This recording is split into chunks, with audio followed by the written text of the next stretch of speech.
At the GCSP today, we are joined by Mr. Victor Angelo, a special representative from the UN system. Welcome, sir. Thank you, thank you. Okay, we're coming to the end of Geneva Peace Week, and I just wanted to know, you were involved on our panel, why leadership is crucial to the future of conflict prevention. And I just wondered, what was your key takeaway from that event and also this week? Well, first about leadership, I could see there is a lot of interest in trying to understand better how the leadership develops, how it grows, and what kind of role it can play in terms of a peace process.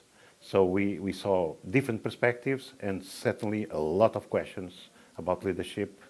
And I think we are going in the right direction, meaning leadership is about giving sense to chaos, it's about giving direction to very complex processes, and also is about being balanced. I was going to ask you about next steps. Where do we go in the future?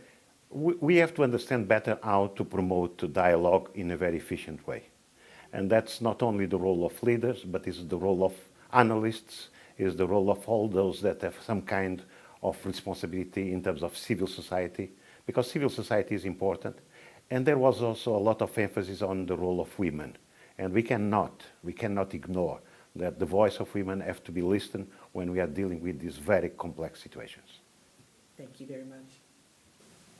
Here at the GCSP today, we're coming to the end of Geneva Peace Week, and today our guest is Ms. Heba Casas. She's Chief of the Crisis Prevention and Preparedness and Response Office of UN Women in Geneva. Thank you, Madam, for joining us today. Thank you very much. Okay, so as I mentioned, we're coming to the end of Geneva Peace Week. What were some of the key takeaways for you? I think this week presented a great opportunity once more for us as international communities and actors within the field of peace and security to look at how we can move from commitments at the global level to actual implementation. There has been a lot of advances and commitments, and looking from my perspective on the agenda of gender equality and women's rights in Security Council resolutions 1325 on women, peace and security and following resolutions, but we still see a significant gap in how that translates into supporting the women movement to be active participants and influencers of peace processes, and how we can leverage their role as a strong constituency for peace. So for me this week there has been quite a number of opportunities where we went from the theory into the practice, into sharing these lessons learned and experiences. And I think today's event was a key event in looking at what kind of leadership do we need in conflict prevention, what kind of leadership that can untap the potential of communities, that can look in a transformative way of making that impact that we desire, that opens channels of communication, that builds bridges between the communities and the decision makers. And that was particularly inspiring and a good takeaway from this week. Thank you so much. Thank you. Here at the GCSP, we are still celebrating Geneva Peace Week. Our guest right now is Mr. Elvin Juliman from Nansen Dialogue Center Mostar in Bosnia-Herzegovina. Welcome, sir. Thank you. Okay, so you have been participating all this week in Geneva Peace Week, and you also participated in our panel today on why leadership is crucial to the future of conflict prevention. And I wanted to ask you, what were some of the key takeaways, either from Geneva Peace Week as a whole this week or just from this session? Yeah, first of all, I'm very happy to be here. I'm very happy to have opportunity to share my story, but also to listen other people's stories and then to make interaction, to make something out of this combination of the stories. I already established few contacts. Some people were inspired by what I said. Some people, I'm inspired by what some other people said. So I think it's a great arena for interaction, great arena for exchanging opinions, and great arena for creating some new things.